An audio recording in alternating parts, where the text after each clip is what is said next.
الحمد لله.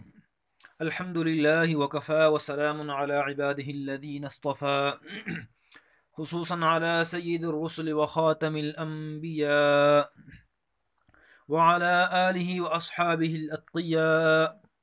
أما بعد فأعوذ بالله من الشيطان الرجيم. بسم الله الرحمن الرحيم. يا أيها الناس اتقوا ربكم الذي خلقكم من نفس واحدة وخلق منها زوجها وبث منهما رجالا كثيرا ونساء واتقوا الله الذي تساءلون به والأرحام إن الله كان عليكم رقيبا.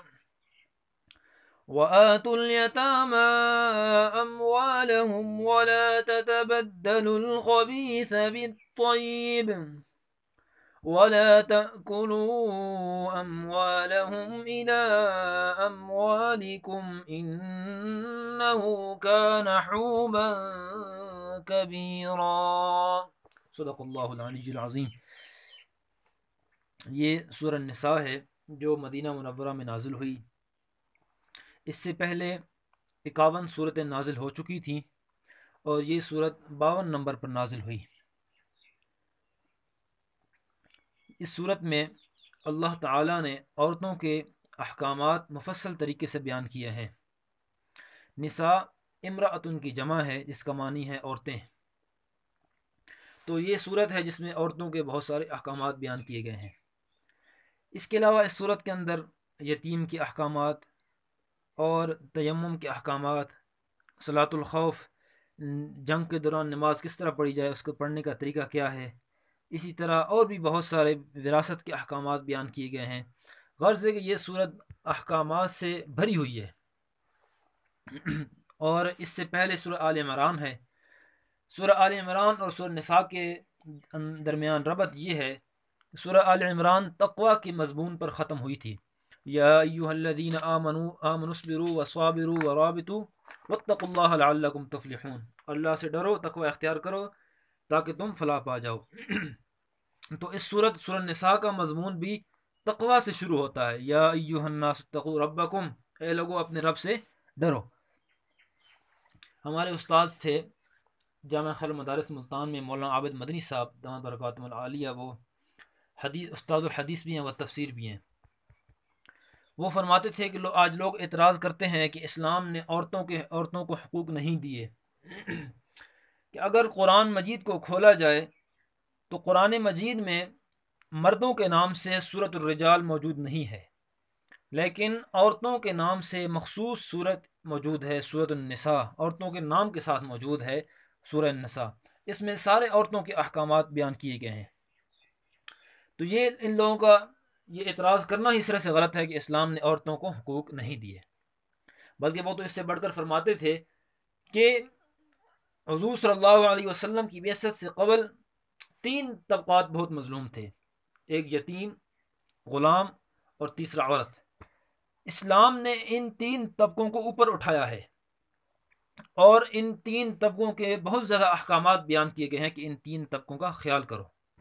پہلے یہ طبقے بہت مظلوم تھے، اسلام نے کہا ہے کہ ان کے احکامات کا خیال کرو، ان پر ظلم نہ کرو، ان کو اپنے حقوق دو. تو اسلام تو آیا ہی انہی 3 طبقات کے لیے ہے، غلام کے لیے، عورتوں کے لیے اور یتیموں کے لیے. تو اس اسلام پر کیسے اعتراض کیا جا سکتا ہے کہ اسلام نے عورتوں کو حقوق نہیں دیے؟ یہ اعتراض سرے سے ہی باطل ہے. بسم اللہ الرحمن الرحیم. یا ایھا الناس اتقوا ربکم، اے لوگو اپنے رب سے ڈرو، تقوی اختیار کرو. حضور صلی اللہ علیہ وسلم اس آیت کو خطبہ نکاح میں پڑھتے تھے کہ اب میاں بیوی کا ایک ایسا تعلق شروع ہونے جا رہا ہے جس میں تقوی اختیار کرنا بہت ضروری ہے. اگر تقوی اختیار نہ کیا گیا تو پھر ایک دوسرے کے احکامات ادا نہیں ہوں گے. اس وجہ سے اللہ تعالیٰ سے ڈرتے ہوئے ایک دوسرے کے احکامات ادا کریں. اللہ تعالیٰ کا ڈر ہوگا تو احکامات خود بخود ادا ہوتے جائیں گے. پھر فرمایا ربکم، تمہارا رب، جس سے شان ربوبیت، اس کی پرورش ظاہر ہو رہی ہے. اللہ تعالیٰ نے انسان کو پیدا کیا پھر اس کی پرورش کی تو ربکم یہ لفظ استعمال کیا، الذی خلقکم من نفس واحدہ، وہ رب، وہ پالنہار جس نے تم کو ایک جان سے پیدا کیا، وہ جان حضرت آدم علیہ السلام ہے۔ وخلق منها زوجہا، اور اسی جان سے پیدا کیا اس کا جوڑا یعنی اما حوا علیہ السلام۔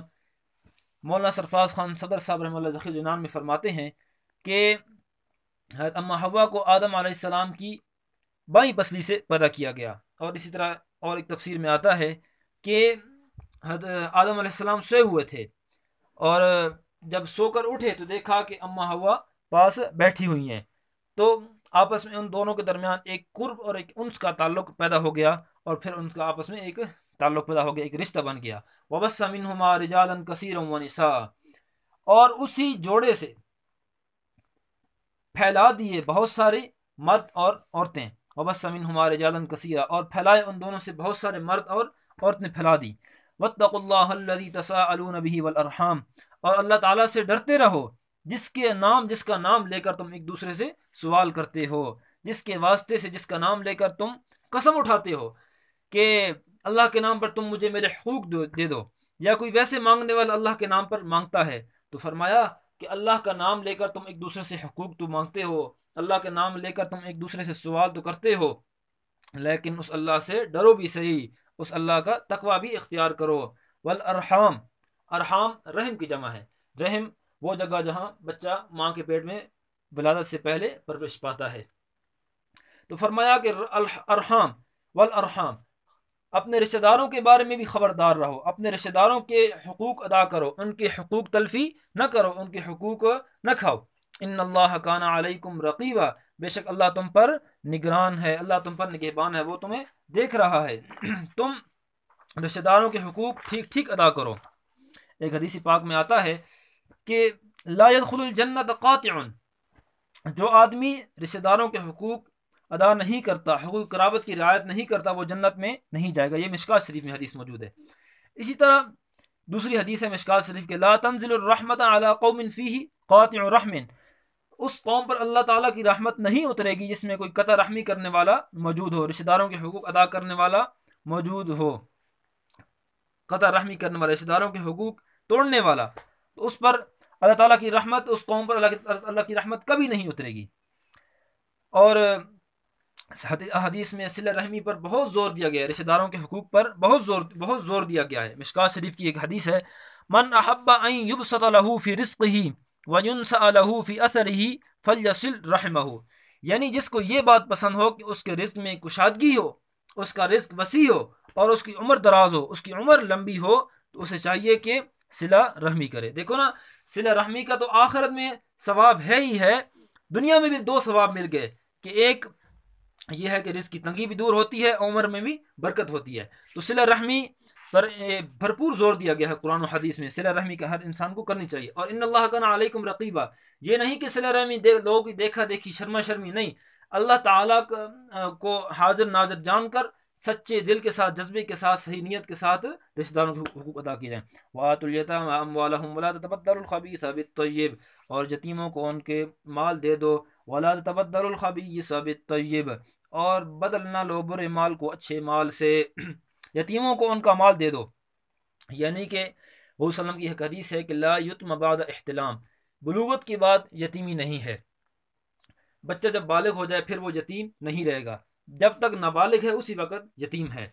تو یتیم کا جو ولی یا سرپرست ہے اس کو حکم دیا جا رہا ہے کہ تم یتیم کے مال کی حفاظت کرو، اس کے مال کی سرپرستی کرو، اور بچے کے حوالے مال نہ کرو کہ وہ بچہ ہے، ابھی ناسمجھ ہے، وہ اپنا مال ضائع کر دے گا۔ اور اس کے آگے یہ بھی حکم ہے وَلَا تَتَبَدَّلُوا الْخَبِيثَ بِالطَّيِّبِ، اور برے مال کو اچھے مال کے ساتھ نہ بدلو۔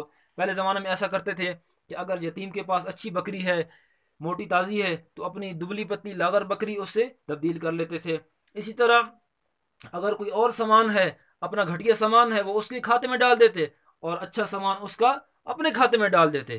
تو یہ سراسر ناانصافی ہے، اور فرمایا خبیث بالطیب، گھٹیا مال کو اچھے مال کے ساتھ نہ بدلو۔